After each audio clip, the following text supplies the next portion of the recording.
Lean in. I've been doing my research, getting some episodes in Have right you? before, make sure I'm not missing out on anything. Look. Actually, that's another rule. Don't research this. Well, the funny thing is, like, what show are you researching? Which one did you listen to? Because they're all over the place, as you've probably heard.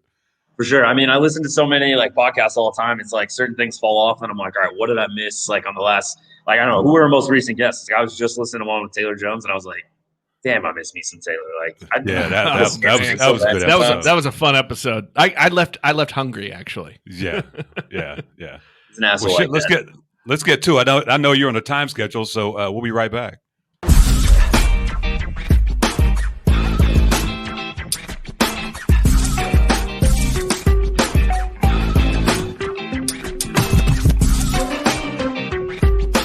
Beers with Nigel is poured for you by Dire Oil Graphics, promotional products and design. They cover your brand bumper to bumper with graphic design, promo products, and print. See what Dire Oil Graphics can build for you at direoil.com.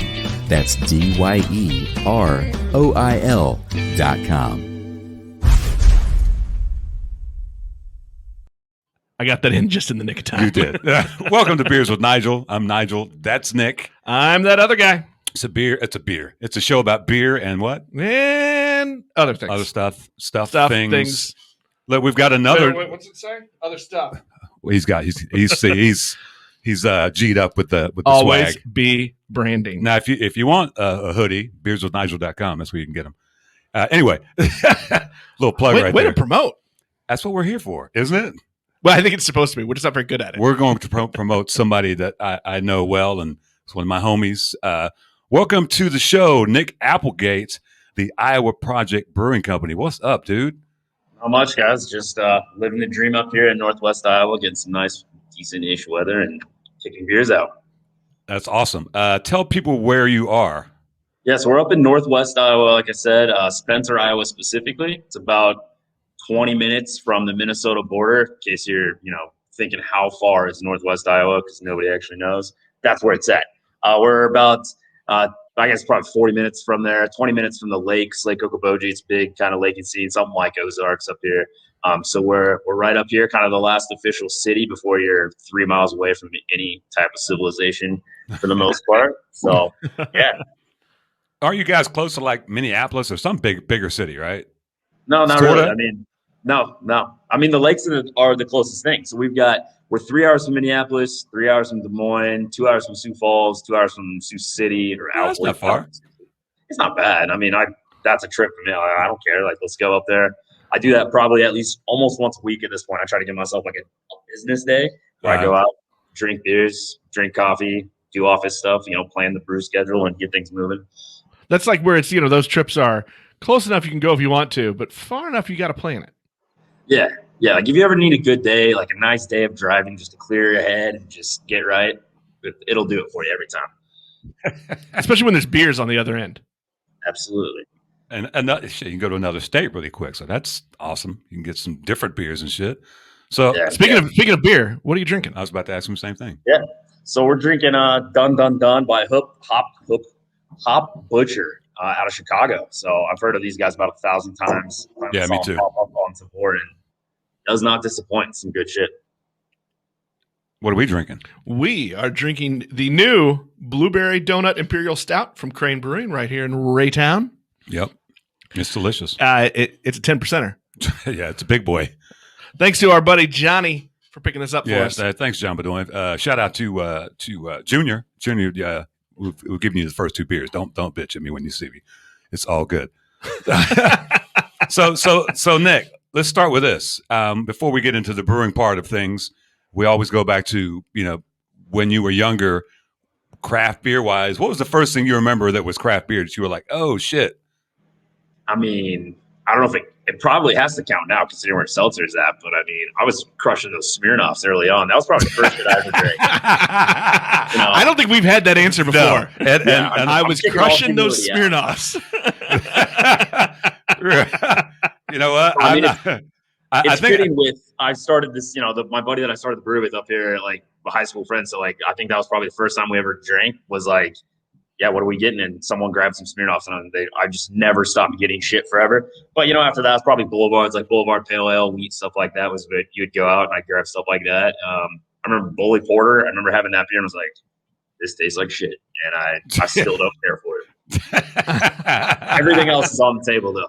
Wasn't the Smirnoffs back then? Wasn't that just a malt beverage? With it, that they called it that. It wasn't really a beer, was it? No, I don't know. I think it was the malt beverage. It was slightly fancier than your Zima. Hold on now. the Zima shit. That was also a malt beverage, but that was before Nick's time, probably. I'm sure.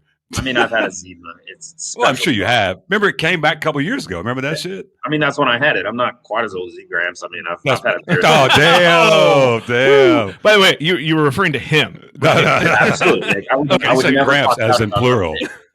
Gramps as in plural, motherfucker. Okay. So, man, you're one of the ZZ Hop guys who have gone pro. I tell people all the time, what about this brewery? ZZ Hops. What about this brewery? ZZ Hops. What about this brewery? ZZ Hops. I've known you for a while. You were in the group, doing your thing at Diametric. At what point did you say, you know what? I'm going to do it. I'm going to do it. I'm going to do it. I mean, honestly, it kind of started with getting involved with ZZ Hops. Like I knew I wanted to do more than I was doing, like just home brewing. So I kind of got into it, and I mean, sure you guys are talking with Taylor, like the old garage brew days. I mean, that's when we met. That's when I first probably really started to get to know like the club a little bit. And then, went over to the guys at Diametric, Mac's house, and we were like checking out his system. And it was honestly like that early. Like I knew there was something I wanted to do. And then, definitely by the time I started working at Diametric, it was about finding out what the scene's like. Like I knew the guys, I knew the beers. It was something that was a natural fit and it's easy, but like, the kind of the side thing for me was like, let's see what this is about. Like, can I do this 24/7, burn it on both sides of the candle? Because I was also brewing at home all the time. I was working there all the time. I had my regular job I was working, and it was like burning the candles on all sides. And it was to figure it out. Like, is this something that I could really do that I wouldn't just, look back on 2 years and be like, well, that was a terrible idea. So do you remember what it was that made you think, yeah, good idea? I don't know. It was kind of like culmination things. I mean, there were definitely weeks where, I'd work 2 or 3 nights there. I'd brew another night at home till like 2 o'clock in the morning, get up, hit the gym at like 5 or 6, and then like have another full day and then do the whole thing through the weekend. And it was like, that was it. Like I was brewing beers for, downtown days and stuff like that. And I was brewing beer for like festivals, like 5, 6, 7, 8 beers, not just like 1 or 2. Like I was trying to do a bunch of stuff. It was always about trying to get beer in hands. And I always looked at it a little differently. Like my friends that I started homebrewing with were like, it was largely just about like drinking beer and getting drunk. And I was like, that's not my perspective at all. I never really cared about it that way. It had to be like, if I was going to brew it, it had to be awesome. Like it had to taste that good. Right. So that was kind of like the early, light bulb of being like, yeah, that's the difference between me and them. Like, this is what I'm trying to do with it. And then, yeah, I don't know. Like, it was just kind of put in all that time. Like, I never got sick of it. I never like went to the brewery and was like, man, fuck this. I never, was doing something else. Like my 9 to 5 just became funding the brewery life, like the brewery, home brewing lifestyle. Like that was it. And then doing new beers at Diametric and seeing like what we were able to create there, like the community and the style of beers and everything that was there. I was like, this is what I want to do. Like, this is where I want to be with that. It's just finding the right opportunity. So before ZZ Hops, did you think about brewing? Was that something that you thought about, or how'd you get into the group? Yeah. So I had brewed with some friends from college, and it was, I get brewed with friends very, very loosely. Like I didn't actually give a shit about anything. I was just there drinking beer, having a good time. We drank a lot of Boulevard and, largely to just get the bottles because that's what we packaged everything. But I didn't pay attention to any of the details. So as I was getting more into it, about the time, because we'd always talked about homebrew clubs, like we knew where they were there. I knew Devin from college. So like I knew, ZZ Hops was a thing. And they were like, yeah, I don't really want to get involved with like homebrew clubs. They take it too serious. Like they're these guys, they're that. And I was like, okay, whatever. And then I was like, well, that might be me. Like I'm definitely looking at it different than you guys. So as I got into it and wanted to go, check it out, it was as simple as I think the first time was that night, that brew day at Taylor's, whatever, that was a random like connection through beer or something. And then mentioned ZZ Hops. I was like, well, cool, I'll go check out a meeting. Scoped it out. It was on sour beer, which is one of my favorite things too. So I went out and checked it out from there. And it was just, that's when it really like evolved. That's when I never stopped, nose to the grindstone, just always kept trying to do something different and finding, what worked for me. That's awesome. That's fantastic. Do you remember what your first brew was? Yeah, it was a New England style IPA. And was it good? I mean, probably wasn't great. I mean, the second brew after that, I don't remember how good that one was, honestly. It was probably terrible to be honest. But then after that, I did do like a Vienna lager. Luke, who I started this up again, he was like, make me an amber beer, like brew me a Yingling. So I found like a Yingling clone recipe, brewed it up, got a whopping 28% efficiency. That was after I took all my terrible measurements and everything. And it was probably not accurate, like allocated correctly, set up in my system. But I had like 28. It was like a 2% beer. It should have been like a 6 or 8. Fuck it, Did you drink it? Yeah, it tasted fine. I mean, for 2.5% or something like that. I mean, you just drank like 14 of them to get drunk. a Yingling session? Those Yingling session beer. There you go. Maybe you have to do that for a special release beer up here sometime. So what was it like, being in ZZ Hops? Because there were some fucking stars in that, really, some star brewers, man. How did that like affect your craft? It honestly changed everything. So, I mean, if I was to kind of, characterize like my perspective of things before, like I always wanted to do something like this, like have my own thing, start my own business, whatever. But it was like taking that step to do it. Like even like being a kid, like, oh, let's start a like lawn mowing business or something. I know like my aunt's yard, my dad's yard, and something like that. And I would never actually like go knock doors or anything. I guess I was like, I always wanted to do it, but was never brave enough and confident enough to do it. So then like, as I got into ZZ Hops and I just, met the guys that I did that were like at that and it's such a community too. Like it's so supportive. Right. It was like, there was never anything that you couldn't do it or like, the beers were so good too. Like everything we drank. I mean, it was like hit after hit all the time. Yeah. There were some busters in there, but like largely it was great. So then it would be like, yeah, you can do this, you can do that. And it was a matter of just kind of figuring it out, realizing that you fuck up, you dump it down and drink. Guess what? Nobody ever knows. You figure it out and you keep that going. But like, yeah, I mean, it was the guys from Diametric. It was Taylor. Shortly after that, like Billy that I brewed with. You were in there. Tony I met from Windshift. I mean, all the relationships for all these guys that then opened breweries and stuff too, like going to events, pouring with the club, and then meeting other people. Like that just built me up into kind of like having the confidence to brew and to know that I was doing something right too. Like, I mean, it definitely helps when you're not doing terrible beers. So then as things got better and the more people you get to know and that entire Kansas City community and like everybody I know there is like almost entirely from beer. Yeah. Yeah. I hear you. Like it's literally that. It's like, hey, how are your friends in Kansas City? I was like, well, I don't know. Like I still talk to you guys. I mean, it's the same beer community. Let me look up what's their Instagram going on today. Like what's the brewery doing? Because that's mostly it. And it's kind of that same dynamic. But like it literally changed everything. Having those guys that were, so in tune, knew what they wanted to do. And really we had a very similar like approach to brewing, a lot of like kind of that perfective of that approach to perfection essentially. Like it wasn't ever like I was never content with beer pretty much ever. And I'm still not. Like I always think like, yeah, this is pretty good. I like where that's at. Tweak it a little bit next time, something like that. And so that was kind of the same way approach. And I would learn from, what somebody was doing, or I'd talk to Taylor about hops and I'd talk to Tony about whatever was going on. Like, hey, use X, Y, and Z malt because he's tried every single thing in combination and whatever. So I could take notes from them. Or if there was just some ridiculous style that was done, I mean, Diametric did how many ridiculous beers out there. I was like, hey, what's this? Like, how's that work? And it just continued to be like, I don't know, you just throw something at it. And it just continued to build that snowball until it was finding something that worked and was fun.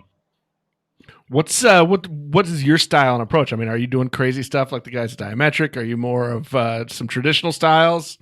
Yeah, I definitely think it's a little bit of both. So my bigger focus now is kind of towards that tradition style. Like, I mean, a lot of people like to brew what they like to make.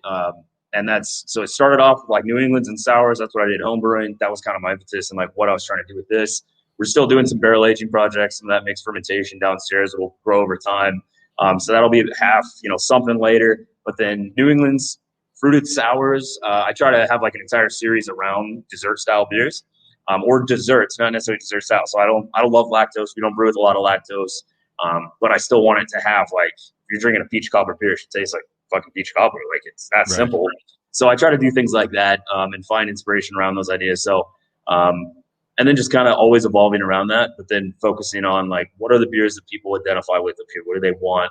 And figuring it out. But yeah, I've definitely been, I guess back to that. So like New England's sours, which are largely unavailable up here, in our kind of like 2 hour radius. There's some breweries that do some really good jobs around that, but outside of it, it's like kind of very focused on what we're doing. And then, yeah, from outside of there, I mean, big stouts and finding that balance with traditional beers. So we're doing a Iowa Pilsner is what I call it. It's a German style Pils. And then we also do our Kolsch, which we do kind of a slow step lagering process with that as well, which I think just brings that beer to a whole different level. So finding the little things like that bring those traditional beers to kind of that next level. So when you were home brewing, it was probably something you brewed that you were like, oh, this is the shit right here. Tell me what that was. And is that something you're like, oh, I'm definitely going to brew that when I do my brewery? Yeah. I mean, one of the beers that I really liked became my like New England base. We used Galaxy, Citra, or Galaxy, Comet, and Mosaic. Mosaic's one of my favorite hops. Citra, you can't go wrong with, obviously, and Galaxy's just a banger. And it was kind of like in that there was a phase where Galaxy was just sort of falling out a little bit. It's probably like one of the worst years for it. But it was also so expensive. Brewers like, I'm not fucking with this. Like, I'm done with it. So I was like, I'll double down on it. Like, let me do more Galaxy. So buy high. You guys say no, I'm doubling down. Yeah. And actually it was not Citra, but Comet, which in that was one I was like, well, undercut that cost for Citra by getting Comet, which is cheaper. It's like the little brother, little sister of Citra, really. So that Comet has nice and that citrusy flavor, has all that nice orange. It's not quite as like straight orange juice character to it, but it has the layers. It really supports the other hops. And it got to a point where I was like doing some side by sides with that beer, and I was always stoked about it, and it always worked. Did some wet hop beers that I was absolutely like obsessed with. Took those to Festival Loft Township and Brewtopia. I think the last year we had that one. The last time it was right before we moved, so then we didn't have it last year for COVID. So we had that one, and I love those beers. And those were the kind of things where I was like, yeah, I'm definitely gonna do some of these. Yeah, and awesome. Didn't end up doing either of those beers. I've done some wet hops.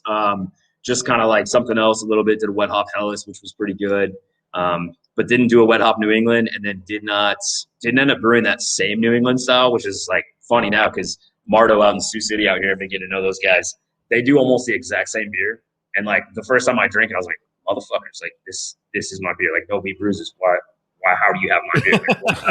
Like, so it was kind of one of those funny moments. But I've actually brewed it up here once or twice. But that's about it. Everything else is kind of been figuring out the market. I didn't do a lot of kettle sours. I did almost all mixed fermentation sours because that was my thing. That's what I like to do. So I do that downstairs, kind of keep it as separate as I can. But like we do a lot of kettle sour, fruited sours up here. I had never really done those. I think I'd done one maybe. That's all new. And then our Cabo San lagers, our Mexican lager with lime. It's pretty much our go-to. Probably sell it 3-1 over most other beers. And I had no idea that would be anything I would even want to brew at the time, honestly. Right. So what was the sour that you did? Some people say they don't like sours, and they're just weird. That guy. Exactly. Yeah. So what was the sour you did? So the stuff I used to do, when we moved, I had like 20 carboys of sour beer. So it was like all blended different things, a little bit of that. I tried to draw inspiration back to like a Berliner Weiss base. So usually just went very, very simple, just Pilsner and wheat, brewed that up, something low, 3 to 4%, kind of a golden sour is what I was shooting for with it. And they worked out well. I love those beers. So we're doing a lot of that downstairs as well. I'm working on some of those. Nice. Yeah, it's mystery beer time. Whatever. I don't know if you've seen this bag before. We didn't steal it. Somebody else did. But that's what we keep. He just shook his head. But you got to keep the beers, the mystery beers, in the mystery golf bag. And they got to be cold. Yeah, there you go. There's a mystery beer. I still got to get some more brown paper bags. Those are terrible. We're recycling. Can we talk about these mystery beers? Well, I don't have one. Where's my mystery beer? What's up with that? You didn't beer mail the guest?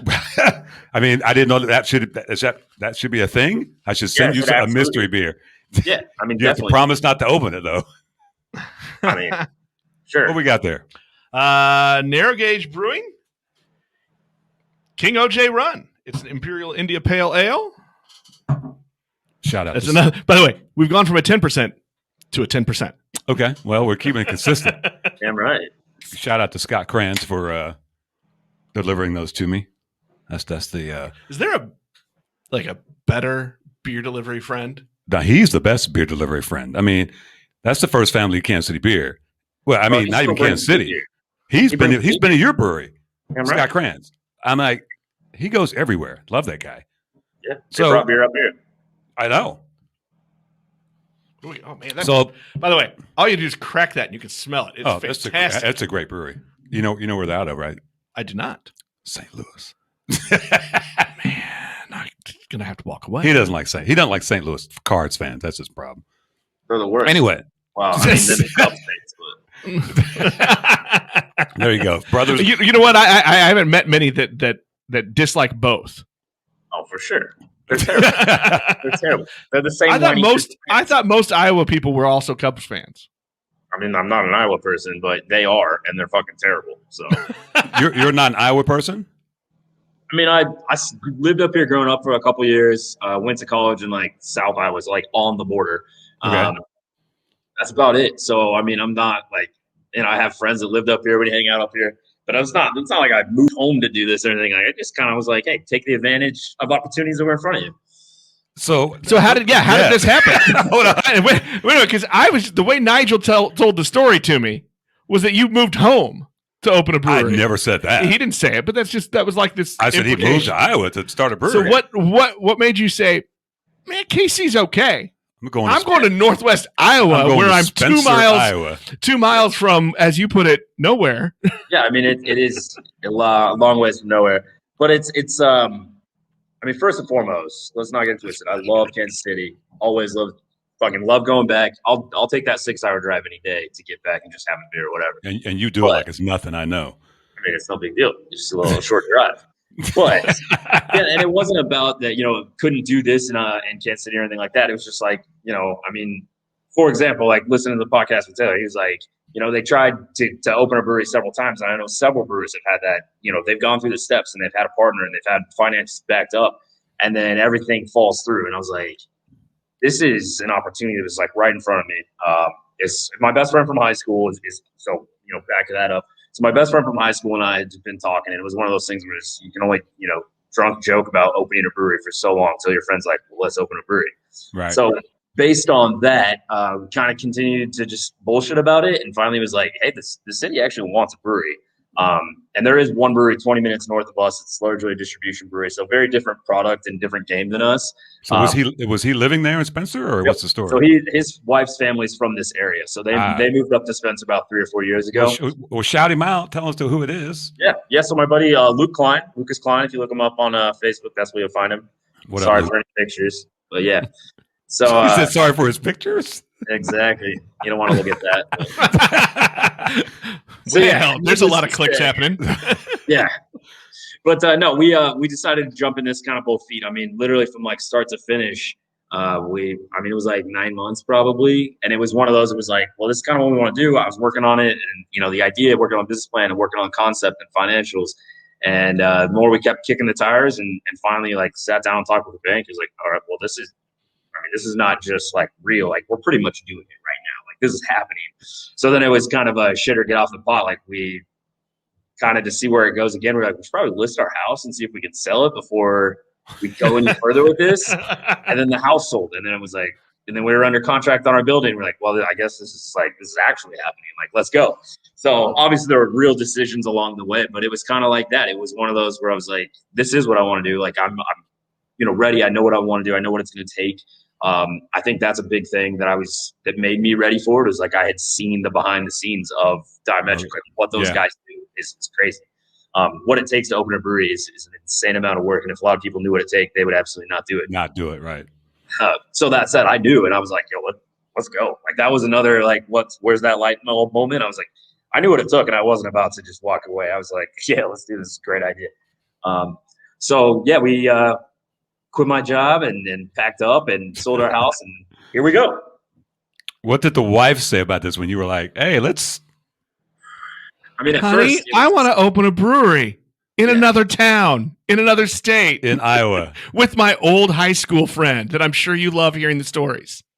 exactly, yeah. I mean, it was a lot of that. It's pretty much what she responded as, but it was, initially she was like, "Yeah, I guess I'm okay with that." I mean, which was shocking to me. Like it was pretty much phrased, "How would you feel about opening a brewery in small town Iowa?" We was at like in Spencer, and she was like, "Yeah, I guess I'd be okay with that. I don't know. We could look at it." And then again, it escalated real quick, but she was pretty open to it.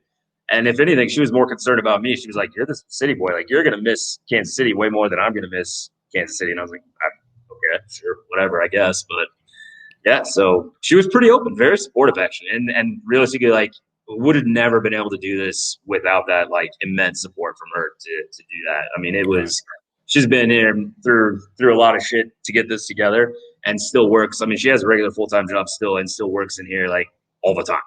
So it's really? she's probably putting in at least as many hours as I am, which is crazy. Wow. So tell us about the name. Where'd that come from? It's pretty dope. Yeah, it's the Iowa Project. With the very important. Nobody ever adds that. It's fucking annoying, but it's the Iowa Project, and that largely came from the idea of one, how I talked about the brewery, because it did happen so quick. It was kind of like code talk a little bit. I'd be like, "Yeah, the Iowa Project." Yeah, it was real nonchalant. 3 or 4 people.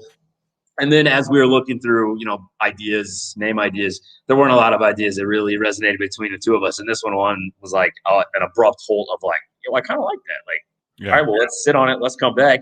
But then from there, it's reflective of like how we see this brewery. Like this isn't just a bar. We've got bars in Iowa. There's bars in Spencer all over the place.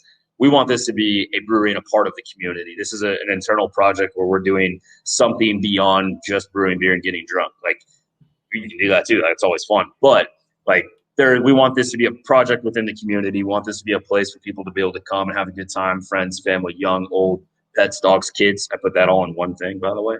But we do that, and then we want to continue working within the community and to create change and to be something bigger than just a bar. Right.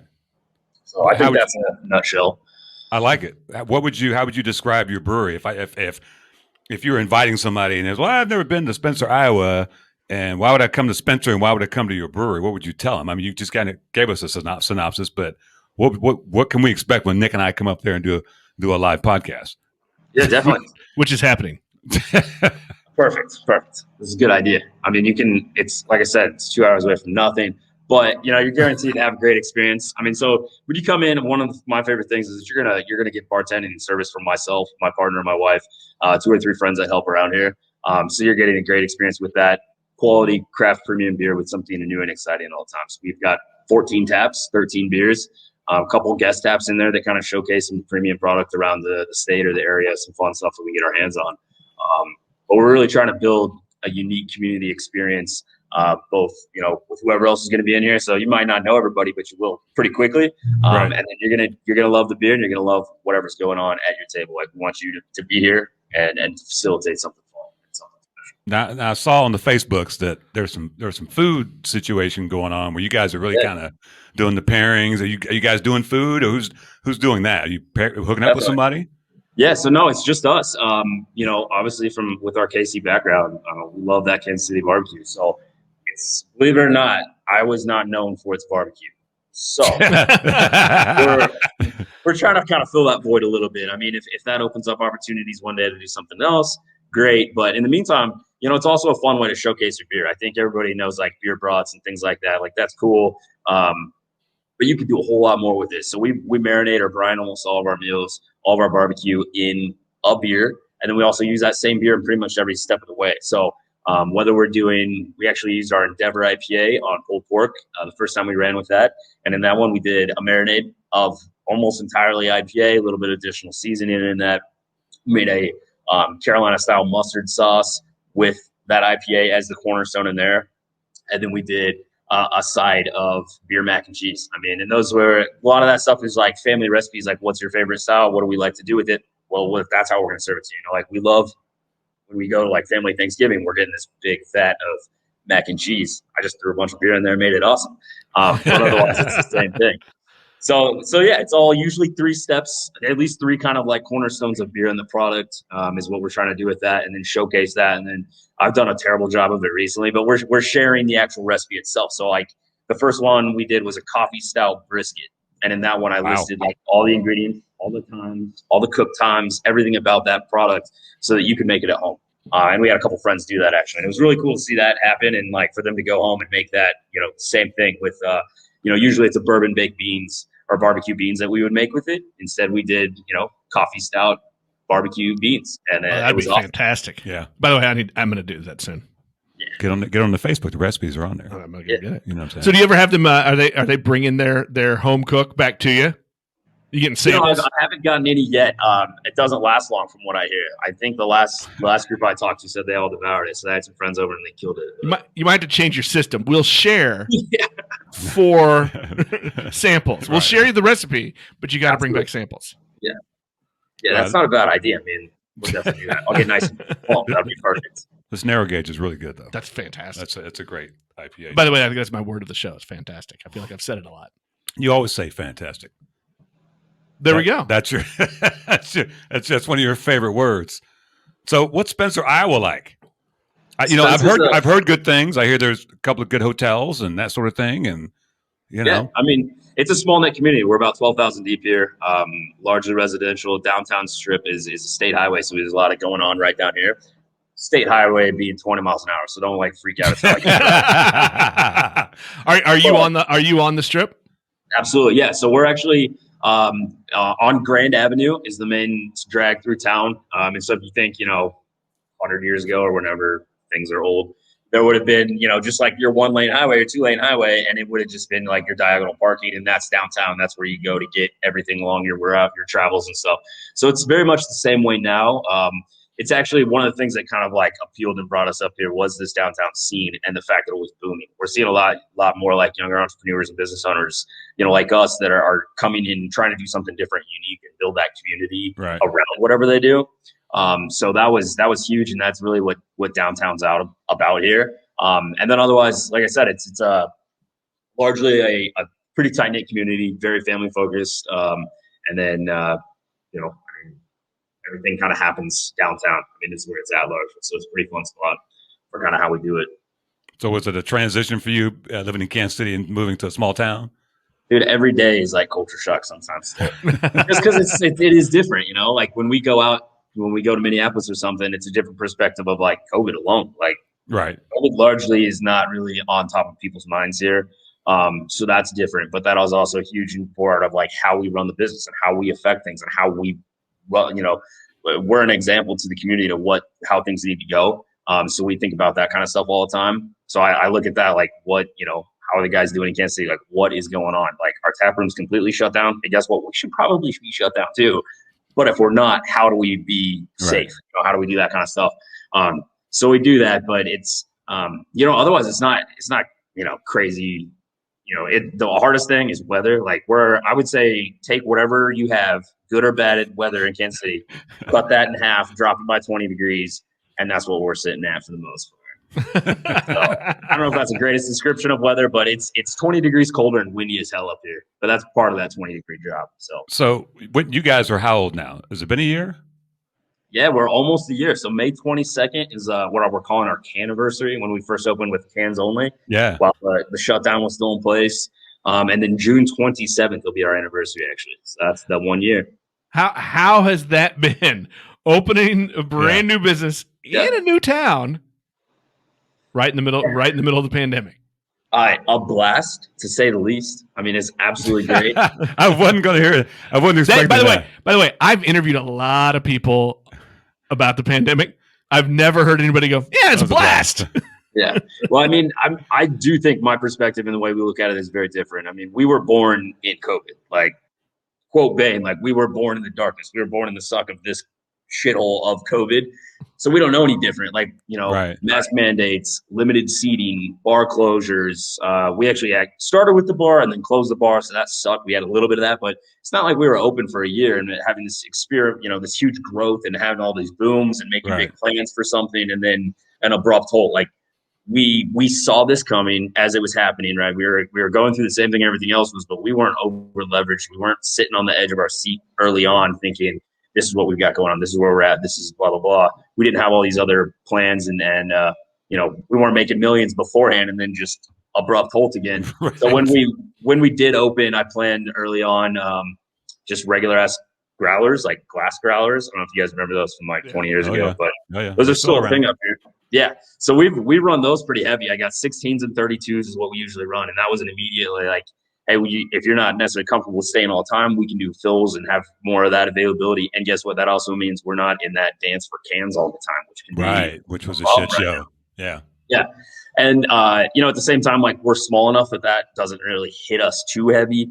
But I mean, if all the 30 or all 12 ounce cans are gone or all 32 ounce crowlers are gone, like we're still fucked just the way everybody else is. So that was kind of my move on that. Like, let's go glass. We'll be more reusable on that. We'll be a little more flexible with it. And then we do cans from time to time, but we're sitting on 16s, 32s, maybe a 22, I guess 22, not 32. That's how we dance with those. And it allowed us to kind of plan a little bit differently and handle things separately. Well, Nick just downed his beer, so we got to give him another one. Mystery beer. That's the worst part about the show, by the way. It's the worst when part I finish of a beer, another one appears. But the funny thing is, we never go. This is still half full, so when the show's over, we got to finish what's on the table. Yeah, I mean, yeah. So is there like a post show that everybody gets to sit on and watch like the absolute shit show massacre of Nick just crawling on the floor at the end? Yeah, we haven't released that part. We haven't released that. There have been a couple where we left feeling good. Yeah. Well, there was that whiskey episode. Yeah. Bourbon and beer. Yeah, bourbon and all beer. In one episode. So tell us about your building. I see the exposed brick back there. That doesn't look new. No, I mean we the whole idea for our ambiance here was rustic industrial, which fits pretty much anything you would ever want. But we took basically what was an old indoor archery range, a probably 100-plus-year-old building. And by indoor archery range, I mean it basically had no walls inside. There was carpet on the floors, and then there was like a black wall in the back that you shot arrows into. So it was pretty low key. So it made demo a little bit easier, but yeah, everything was take it back to what it was. So you can't see the floors, but we've got hardwood floors that are 100+ years old. That was the worst. No. Looks like I got it between words, so I didn't step on you. So no, I'm good. I meant mine. Like I burped this. You probably didn't hear it because it was so pathetic. But yeah, we did not. So then the brick walls over here, we got this old school Chicago brick. This stuff on top is some other new school stuff. And then we just wrapped everything in wood, made it look pretty. So we took it back to nothing is what we tried to do. And then built up essentials. I mean, we got the cooler, we got the bar, tables. Shout out LNK Hardwoods or Larry Smith. He hooked us up with those. Larry. Shout out to Larry. And so then otherwise it was just building. Larry came all the way up to Spencer. Yeah, I mean, it was huge. I mean, we were looking at options up here. We try to stick everything, again, looking at that community, like how can we spend our money, responsibly within our community? How can we support everything the best we can? And then, honestly, there wasn't anybody that could handle anything as fast and the same kind of quality and product that we wanted. Yeah, he does. And then I was talking to Larry beforehand, and I was like, well, let me see if I can talk to anybody up here. And he was like, dude, I got you. Let me call, let me know if you need anything. No problem at all. So he drove it all up, had some guys come up. I think there was 4 of them in his crew, including his father-in-law, and they slayed it. This is awesome. And people still ask us all the time in here, like, hey, where can I get a table? Like, well, who did that for you? And so we're throwing out referrals to them, but when they're like, oh, shit, that's 6 hours away? Like, huh. Yeah. So Larry Smith is a guy. He does live edge wood, shit like that. Beautiful stuff. He's got stuff at East 40, Diametric, The Goats, countless other places. So what are we drinking there, Nick? Hey, former guest. Lively Beerworks. Yep. Lively Lab Series, Drop Shot, BBA Irish Cream Imperial Stout. That one's for you, Junior. And we've upped our game. We're at 11%. Shout out to Kenny for bringing us up last weekend, or it was 2 weekends ago. That's another good beer friend. Kenny? Oh, yeah. He brought me 11 beers, bro. You know what that is? A shit ton. That's a shit ton. I almost missed your made-up sayings and words and numbers that don't make sense. I know you do. Almost miss? I mean, I can still tune in and get them every week. So are you drinking something else now? Is that something different? Yeah. Had to bust up shout it out. What is that? Untitled Arts New Zealand double dry hop juicy IPA, aka New England style. Untitled Arts at the brewery. Yep. What? So they're out of Madison, Wisconsin, or Milwaukee, I guess, technically where they're at. But they're kind of the non-sour side of Funk Factory Goozeria. You guys are familiar with those guys? They're out of Madison. I'm They're not. fucking amazing, like goose style beer, hence Goozeria, and it's absolutely dynamite lambic style product. I mean, So do you call it goose or you call it goes? You call it goose? because it's goose, it's not goes. It's not goza. No, that would be goza. Goze. Goza, goose. As people call it up here, goose. Do they? Okay, that's cool. Oh, yeah, I mean, it's special. It's special. We got one guy he's in fairly often. He doesn't say a single name right. He's like and what, whatever that one is, the one with the 100, and it's Endeavor, like Endeavor. It's not hard. He just will not say it. It's great. So do you have some fun beer names that you've named some beers? Because I know you're a funny guy. I'm surprised if you don't. I mean, I really don't have anything too crazy. I'm not like into punny or like weird musical reference fun stuff. Like, try to keep it pretty somewhat simple. Like I said, Iowa Pills is our Pilsner. I mean, I was shocked no one else had that. But nobody had it. Yeah, Cabo San Lagers are kind of our real only flagship for sure. End Ever is again spelled End Ever, but it's Endeavor, like in a continuous effort or continuous journey. Right. That's going to be one of our New England series. Pine and Rind is another IPA that we do, and it's about a piney and a rindy beer. So you get that citrus and you get that pine cone. Like, you want those two things in a nice juicy IPA. I mean, I don't really get too crazy with it. I don't know. I'm not good at names. I want it to mean something instead of it just be like funny and witty.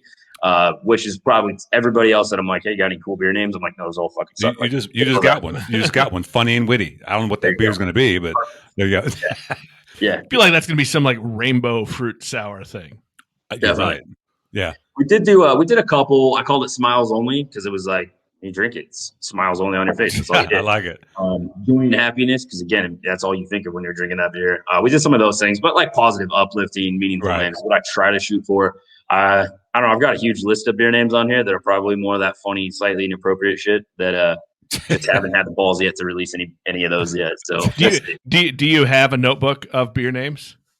Not a physical notebook, I wish, but just notes, man. That notes app is just littered with all kinds of bullshit. If you ever need some beer names, I got. By the way, that notes. Is there anyone that has their notes app organized? I mean, mine is just like random shit all over. Yeah, mine's organized as fuck.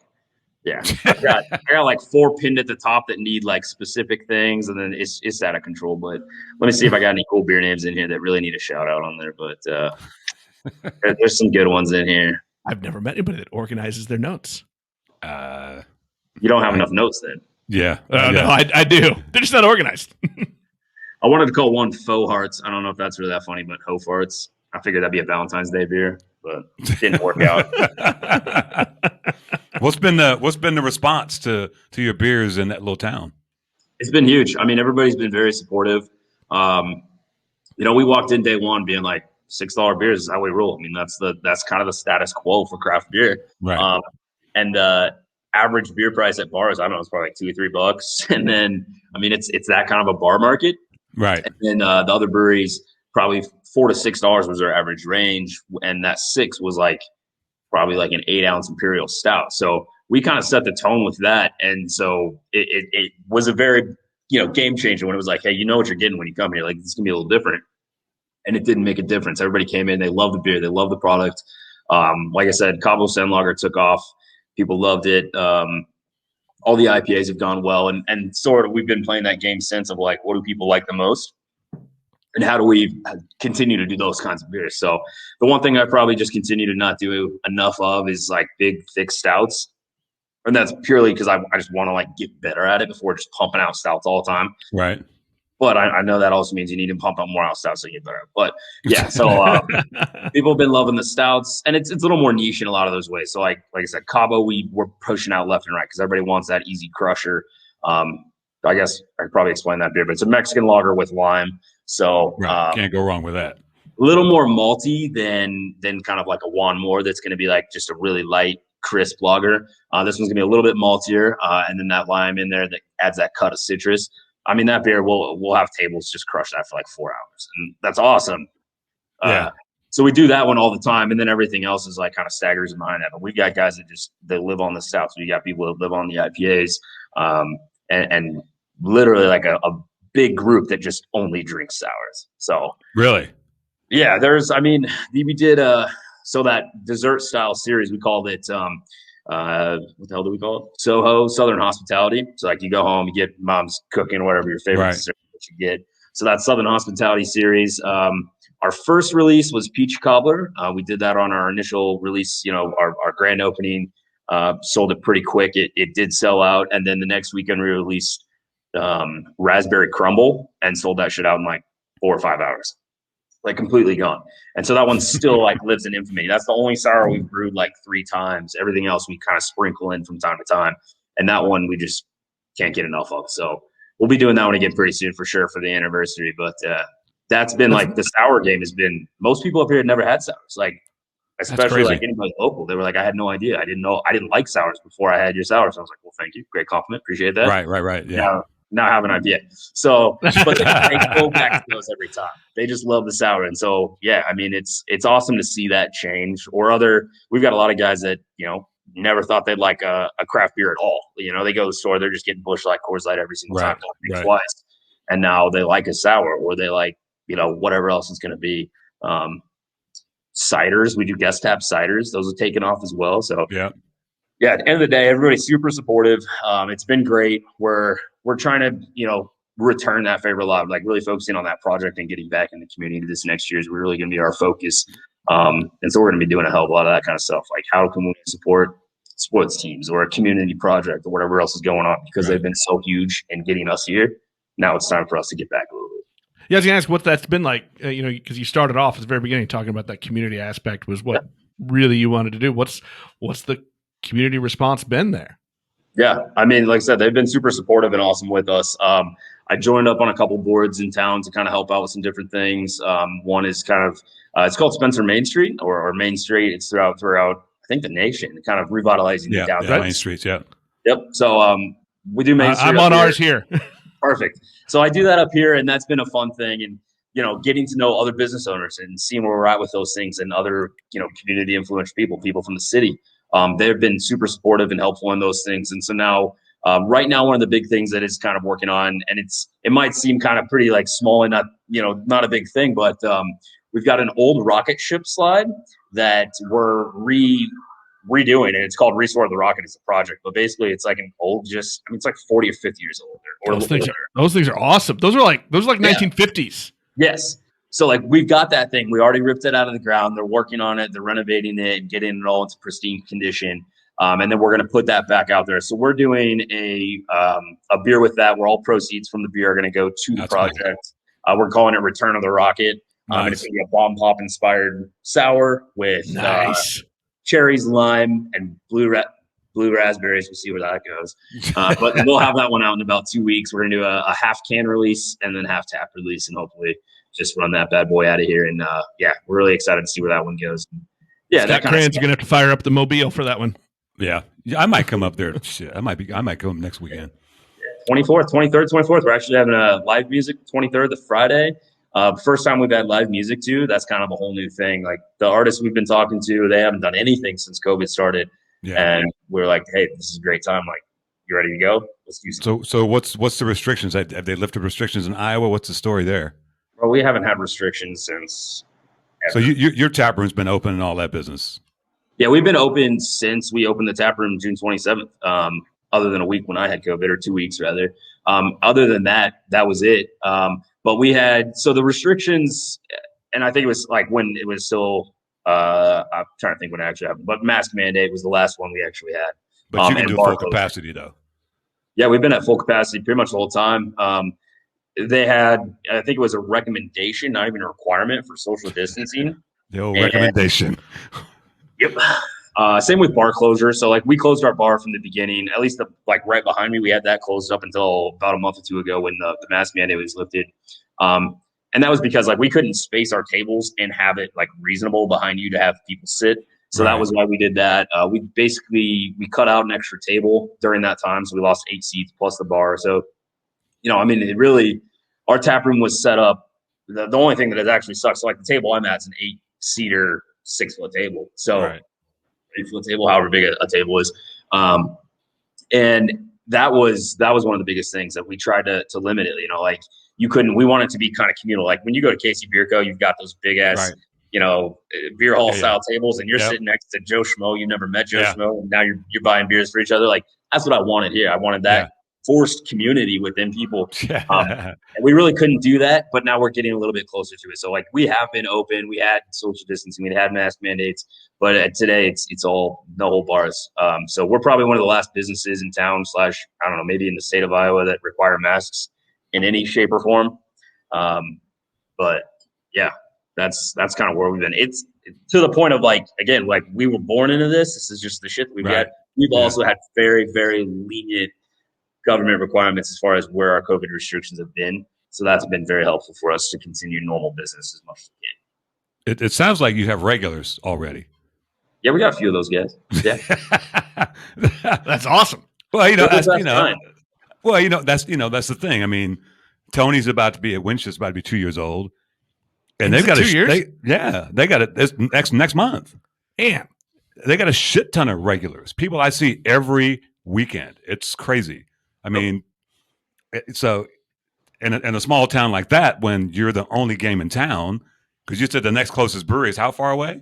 It's just 20 minutes north at the lake, but it's a little different. So like our regulars that come here don't necessarily go there all the time, and they're probably in town, aren't they? Absolutely, yeah. And I mean, it's a big. I mean, 20-minute drive. Think about it's not that bad, right? I mean, especially in Kansas City, like. Touche, but given a choice, if I can go, to Diametric or go to Grains and Taps. He's going to walk across the aisle. I'll go to that place, but I'm not going to go visit that place 20 minutes away all the time. 100%. And we get that a lot. So we get, even some of our regulars they'll like live 10, 15 minutes out of town. Like that's 10 or 15 minutes out of town to here, plus another 20 minutes to lakes if they were going up there. Right. Now they're like, now I got 20, I got 10, whatever it is to you. That's all I need to do. And that's what they want. And I'm ecstatic to have that. No, I love that they want to be here. But then you do get a lot of that other thing, like you said. I mean, if you can walk next door versus walking 30 minutes across town, that's a little different. So we get that same thing. But no, regulars have been awesome. We got a couple that comes in Thursdays and Saturdays or Sundays. And we've gotten to become like really good friends with them. We go hang out with them outside of work as well now. And so having that support and those friends, other guys that come in. We had a dude came in on Sunday and he was like, been here 3 days now. I gotta get out here before it's too late. Like, yeah, you only had one beer. Like, why don't you hang out for a little bit instead? Like, are you coming back Thursday next week so we can make this 4 days next week? Like, let's not fuck a good trend. Yeah, they've been awesome. Regulars are the best, and they're really like the lifeblood of brewing. And those are the people that make everything. They shout you out and tell people about it who don't know. That's awesome. Yeah. Well, that lets you know that you're striking a chord. I mean, you're doing something right. Absolutely, yeah, and it's like I said, that support has been huge, and that's what kind of helps me know like we're doing something right. That we've got those guys in here that are having a good time and they want to come back and bring friends and family. Like that's cool too. It probably doesn't hurt you're on the way to the lake. Yeah, I mean, at the same time, because again, it's a highway. The highway, a lot of people don't necessarily just stop off all the time. We do get a few of those. We get that every now and then, but like. We're hoping to see this next lake season. I think will be interesting. This summer, I think is going to be crazy in general. So we'll see how that lake. You need to go do a pop up at the lake. Well, I've been trying to figure out some ideas like that. Something like that. What was the first Friday shit we used to do for ZZ Hops? Just go pour some free beer. I've had ideas. I've put it all out there before. So that's a good point. Thanks for bringing that up again because I'll have to put that on my to-do list because I was like. Yo, what if we just like go out boating? Like we got a good friend up here that has a boat, and I was like, what if we just go out with a cooler 10 and then just fucking chuck beers at people? Yeah, absolutely. That's cool, especially those that don't know what we're at and know what we're doing. Exactly. You get so many out of towners. Exactly. That'll probably be one of the few times that we do any kind of like actual marketing of like really like pushing things out. That's like guerrilla marketing right there. No, it is. Exactly it is. And then in the meantime, I got to be out on a boat. It's going to be terrible. I'll probably get like 4th-degree burns, but that's fine. Hey, otherwise, just do like Chris Storms. Get you one of those big-ass hats. You'll be good to go. Cover yourself. The sun, you can hide from the sun. It's fine. Look at a certain age, you embrace the hat. You say what? Put my sun shirt on, that extra super nice athletic. Shout out to Chris Storms. I've never seen him burn, and he's opaque. So he's about as pale as me. Yeah, it's good that I've got like textured background. He's paler than you. Trust me. Exactly. You know, white walls and him don't do well. Well, let's drink one more mystery beer before we send him on his way. Yeah, I mean, I've got a little time. I probably got a good 30-40 minutes left. So yeah, you said you got a meeting. Is it a brewery meeting? Yeah, it's just a brewery like business meeting. So when they get here, they get here. It's no big deal. Okay. I mean, do you guys drink during these meetings? Yeah. Are you allowed to have a brewery meeting without brews? Yeah. I don't think so. I was like, when the Chiefs won the Super Bowl, Luke was like, "You're going to go down to the parade." And I was like, "Did I start a business so that I could be miserable and not enjoy my life?" No, I'm probably going to go. I didn't go, but I should have gone. So what do we got here? So what's your high school buddy? What's he doing in the brewery? Because is he assistant brewer? What's the story? Not quite assistant brewer yet. I don't know if we're I mean, time. It's a big difference. So his background, I guess, in beer in general is like just a general consumer and not having the same options that we've had in the same education. He's on a little different level with those, but he's coming around big, strong, and figuring out his palate as well. But largely he helps bartend, run the tap room, handles a lot of back end stuff. So he takes all that like finance business shit that I don't want to do. He gets that all off my plate so that I can focus on product. And just make him assistant brewer. It's a title, right? We know what that means. Yeah, he's gonna clean. He's gonna clean everything. He can clean, can he? He can dump some hop. He can dump some hops. You know, he can grain out for you. It's fine. Well, we got time. So the other thing is like, so he's got a wife, kids, family. So there's time commitments there, and he does do a full-time job too. So his thing for him is like support, keep this alive, and keep me like sane, so that we can keep the tomorrow, and then we'll figure out long term on that brewing assistant side, aka my cleaner. So you're the one man band right now. Pretty much. Yeah, I mean, when it comes to all production, packaging, canning, we split that up from time to time. He's definitely learning some of those things like kegging and shit like that, where it's like, it's not rocket science, but you got to know what you're doing. He's figuring a lot of that out. And then time with, like I said, at times a little constraint a lot of times, but like if he's got a night that he can get in here, he's coming in, he's cleaning the tap room before we open. Like, he does that every week, and I don't have to think about it. Right. He comes in and he'll clean a tank from time to time when we've got that chance to do it. But otherwise, yeah, there's a lot of days where I'm doing all the cellar work the same day I'm doing brew, getting ready to transfer beer, pull yeast, whatever it's going to be. That's what it is. Yeah, you need to find. Is there a college close? Yeah, I was just talking about that. Get you some interns, man. Apparently, Iowa's got a really good internship programs where we can just kind of like put something out there and then pluck people out wherever we want. If I was in college, there you go. You're going to pay me in beer? Fuck yeah, I'll come clean your tanks. Yeah, beer internships would have done a lot for me. Oh my God, I wish that was the thing when I was in college. So same. I wish I knew this was a thing before I was like, business and accounting. That's what I want to do. Tell me about it. What we got? Yeah. I brought this for him because I know he's gonna wet his pants. Like, I'm a fanboy. He's Servaes Brewing, Clouds Dropping Rain, double New England IPA. There you go. He loves Courtney. Shout out to Courtney.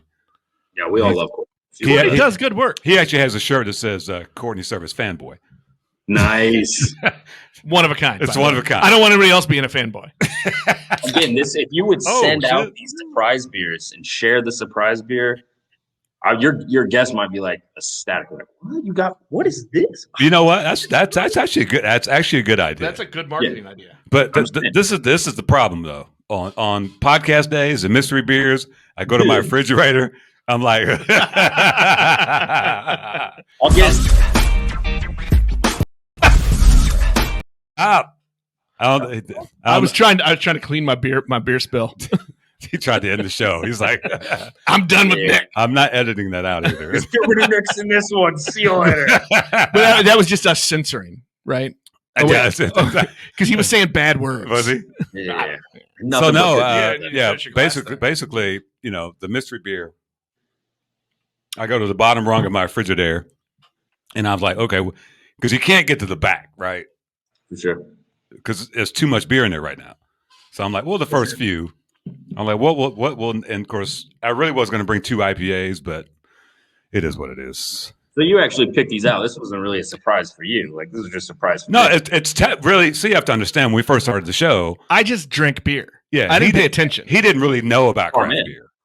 Fair. Yeah, I lived on bourbon and rum, which I might still do. right. Yeah. Got to live on something and then consume other things. Obviously. Right. This is like, this is supplemental. Yeah. Thus we had the bourbon and beer episode several weeks ago. What is that? What is that? That doesn't taste like an IPA. I can't read that shit. What's it say? He refuses to admit he needs glasses. I have contacts in. I need cheaters, but I don't bring them. I'm not. 8 different hops in one beer. Oh shit! What hops can you? Juicy read that? IPA has more than 6 pounds of hops per barrel, making it one of the hoppiest beers we brew. It's very different. It's a different. By the way, we've dropped. This one's only 9%. You're still on average for 10 though, so that's good. Mm-hmm. That's tasty, but it's very different. Mm-hmm. But it's definitely tasty. We're gonna have to. Well, I like it. Oh, at least we finished that one. That's good. We did finish one of them. So What are the Go ahead. what are you? I mean, like when you look ahead to your year 2, which we all hope is much different since you were born in the pandemic. What are you looking forward to? What are you planning on? Yeah, so the biggest things are a little bit more stability, but also innovation within our beers and our rotations. So like I said, we're rotating into that 3-barrel system. So our beers and the kind of what's available, it's going to get a little bit more consistent for a little bit because we're doing larger batches. But also I want to also scale that beer up a little bit more and have some more exciting hitters and bangers in there so that it's not just like, I don't want you to come in and be like, well, I got a pale ale and a pale ale and a pale ale. Like I want those to be like bang, bang, bang every time. That'll be a big thing beer-wise, but then otherwise we want to be able to do a lot more stuff. Like I said, live music, get involved with the community, get people in here. And we want to be out and about and doing things like that. We've got baseball or softball season, I guess, starting up. And so one of the things that we're involved with in here is the local JC's chapter that does a lot of work with that. So with them, they got softball. Like I want to be out at those softball games when we can get a chance, take extra coolers out there. Like you said, like the lake concept, Right. We want to do that kind of shit. Do more things like the Rocket Slide project and hopefully just kind of create a little bit more of a cornerstone within the community that we can be, that spot and be that example, that role model for what we're doing and how we're doing things around here. So I hope that answers the question as good as I can. I mean, it's been a big one. No. It's such a loaded question, No, but I mean, to have a vision like that as a small brewery is great. Shout out to Tony at Windshift. I know he and Lynn, they're very specific about what they do, and sometimes in the business of brewing, as we talk about, when you start a brewery, sometimes all your time is taken up brewing because that's a fucking full-time deal, right? If you're trying to keep up, but if you want to be dynamic and want to be more than just a brewery, you have to do those things you're talking about, get out there in the community and be something that people are like, oh yeah, the folks over at, the Iowa Project, they're dope because they're supporting this or supporting that. You know what I'm saying? So it makes sense to me. I mean, I agree. Well, and it's hard to keep those, like the hardest thing about running your small business, right, is keeping that bigger vision in your head. Because, like you just said, I mean, you get lost in that. I got to do this every day to keep the business going. Well, I will say this about Nick. As long as I've known him, he's been a very optimistic guy, and things don't. He'll look at a thing where somebody else might be stressed by it, and he'll be like, "Well, that's funny. Well, how can I capitalize on that?" And that's what I know about you. I've never seen that guy in a bad mood, ever. I mean, it's so ironic you say that because, like 10 years ago, if you would ever describe me with the word optimistic in my name, like you clearly did not know me. But like you're saying with like and then you found beer.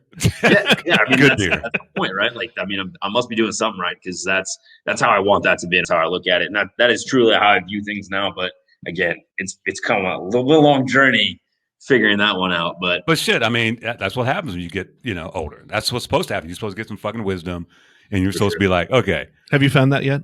And you obviously love what you do. Yeah. I mean, that's the biggest thing. Like I said, you know, like what I try to do, like focusing on that community all the time. Like that's what I was coming back to. And that's what like keeps me centered in this, because it's not about the dollar. It's not even like, yes, it's about the beer. I mean, that's what I'm doing. That's what I enjoy. That's our products that we're selling. But the product that we actually are doing is our community and our friends, and the experience that you have here. This tap room is more valuable than any beer I could ever brew. And that's what we're trying to do here. That's what I'm trying to do. That's what I look at. The beer is the vehicle. You know what I'm saying? Exactly. Yeah. Yeah. And so that's how I always think of that, you know, kind of that cornerstone idea, and just like where we go with that, and how do we continue to do something different. But yeah, the other thing I'm really trying to do and figure out some more opportunities this year is some collaborations, and really get out and get to know more people within Iowa. Like, you know, like I said, I mean, how many breweries do we know? How many friends do we have in Kansas City that are brewers or own a brewery or involved somehow? Like, still fostering that a little bit here. So it's a matter of like, get out on a weekend, like go visit X, Y, and Z, go out on a Monday and be like, hey, what's up? We'll come chat here and have a drink. Stuff like that. But also I'd love to get back down and like see you guys a little bit and spend some time. If we get some damn beer festivals lined up this year. Right. I'll be there. Tell me about it. We all want festivals back. Well, because we got shit to do at festivals. You know, right.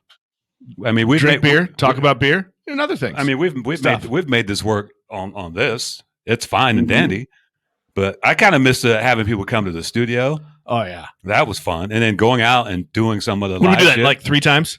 Yeah, 3 times before the whole shit started. Who was our last guest? Was it Woody? The last let's see, we had Alana, Nolan, and Woody. Yeah, Woody was the last. No. Bry Fry. Oh, and Brad. Brad. Yeah, they came in and did the show. So we had 4. We were able to get 4 in the studio. Because that's a different experience. Oh yeah, 4 people in one studio. You had all of them in at one time. No, 4 times. I could do. Yeah. I think I've had 7 in here in my studio at once. Really? Okay, it's tough. It's hot box. Yeah. So my studio is the former vault for a post office. So it still has the big vault door on the outside, which is fun to slam on people. It scares the shit out of people when we do it. Yeah, if that ever opens up, let me know. I'll bring some beers down for those next mystery beers for the next group, and I'll jump on that one for damn sure. There we go. Great time. I'm all about that left. That would be awesome. Bro, it's been a pleasure to have you on. I knew when I hit you up, you would be down for it. And I don't know why I hadn't thought about you, because I know your place is dope. I've heard great things about it. Everybody that's traveled up there, whether it be Dar or the Kranzes or whoever. But I'm coming up there to see you. So it's 5 hours away. That's short. Yeah. We can make that trip. 6 hours. That's 6 hours away. Is and it like 6? I said, I mean, we've got a little recording studio over here. Like, you don't even need to bring the mics. Just come up. We'll host you for a weekend. We'll knock a couple breweries out while we're up here. We'll get a couple podcasts done. Boom. Okay. Everything we do is mobile, man. Yeah. Now I drive like an old man, so is it still 6 hours? Now you'll just have Nigel drive. What do you mean you drive like an old man? I do. What does that mean? I'm slow. I drive slow. You drive the speed limit? Yeah. Yeah. No, we're not going to do that. Well, okay. I'll go 9 over. 9 over. When's the last time you got a ticket? This morning. You got a ticket this morning? Doing what? 70 and a 55. In town? No, I was like outside of town. I went out to Sioux City to pick up some beers, and I'll be honest, like I don't know what the speed limit is on half the roads out here. I'm just like 55 or 60 or 65. It's either 55 or 70. It's 55, 75, whatever. Well, get you a lawyer and plead that down. It's fine. I might just take the points. It's not a big deal. It's like don't take the points. Get you a lawyer, pay $150. It'll be a parking ticket. Surely you have an attorney customer. Our neighbor on this wall. Hello, there you go. Look, you know what? You need to walk. He's just like that. But yeah, I need to call. Yeah, but walk next door. He probably drinks for free. He probably drinks for free, right? Yeah, I mean, there's no point. Yeah. Shh, we won't. They're a great team. Great time over there. There we go. So Nick, where can people find you on social media? Definitely hit us up on all the standards: Instagram, Facebook, Twitter. Yeah, I guess that's a big 3. But at the Iowa Project should get you to us, and we're trying to be pretty active on those. Definitely Instagram, Facebook. Twitter's probably a little more shoddy. We let Luke run that one. So again, like, good luck. I'm sorry for anything you find, but it's probably be a good time. Get your Twitter game up, man. Yeah, I mean, it's just for real, man. Your Twitter is legit. I was listening to what's his name you guys had on last week. or last time with from California, he was talking with the War Cloud. Yeah, War Alero. Cloud, yeah. Alero And they've War got like Cloud. 10 guys on their shit. I was like, I probably do need to do that, like, because that would be if There you you had go. like 4 or 5 of us, just anybody, whoever's running the tap room's running Twitter, like, be a fucking Yes. disaster. I think everybody would be cool, but it would be Yeah. unique because their Twitter is like, I'm like, Well, and who's on today? it fits the Iowa Project. The Iowa Project. That's the plan. Nick, where can they find us? You can find us on Apple Podcasts, Google Podcasts, Spotify, or any of your favorite podcast apps, including, hey, Alexa, play that Beers with Nigel podcast. Facebook. And if you want to watch us, we're on YouTube and Vimeo at Beers with And Nigel. Facebook. That's video. Oh, you can find Facebook, yeah. Facebook's video. We're all over the place. We're everywhere. It's all because everyone wants a beer with Nigel. That's a terrible. That's a good one.